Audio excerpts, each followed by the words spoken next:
శివాలయంలో ఇచ్చే నిర్మాల్యం పైన అధికారం చండీశ్వరునికే దక్కుతుందని శివుడు వరమిచ్చాడు. ఈ వరం ఇవ్వడం వెనకాల ఉన్న కథ ఏంటో తెలుసుకుందాం. పూర్వం చిదంబర క్షేత్రంలో ఒక బ్రాహ్మణుడు ఉండేవాడు. అతనికి విచార శర్మ అనే కొడుకున్నాడు. అతను వేదాలు నేర్చుకుంటూ గోవులను మేపేవాడు. ప్రతిరోజు ఇసుకతో ఒక లింగాన్ని తయారు చేసుకుని ఆవుల యొక్క పాలు తీసి రుద్రం చదువుతూ ఆ సైకత లింగానికి అభిషేకం చేసేవాడు. ఒకరోజు అతని తండ్రి దీన్ని చూసి, ఎందుకు ఇన్ని పాలు అలా ఇసుక పాలు చేస్తున్నావు అని అతన్ని కొట్టాడు. అయినా అతను చలించకుండా అభిషేకం చేస్తూనే ఉన్నాడు. అతనికి కోపం వచ్చి శివలింగాన్ని కాలితో తన్నాడు. దాంతో కోపోద్రిక్తుడైన విచారశర్మ తన తండ్రి కాళ్ళను నరికివేశాడు.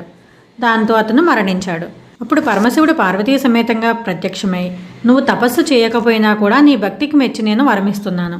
నా కుటుంబంలో నా భార్యాపిల్లల తర్వాత స్థానాన్ని నీకు ఇస్తున్నాను. నా నిర్మాల్యం పైన పూర్తి అధికారం నీదే అని వరమిచ్చాడు. కాబట్టి మనం ఆలయానికి వెళ్ళినప్పుడు ప్రసాదాన్ని చండీశ్వరునికి చూపించి తెచ్చుకోవాలి.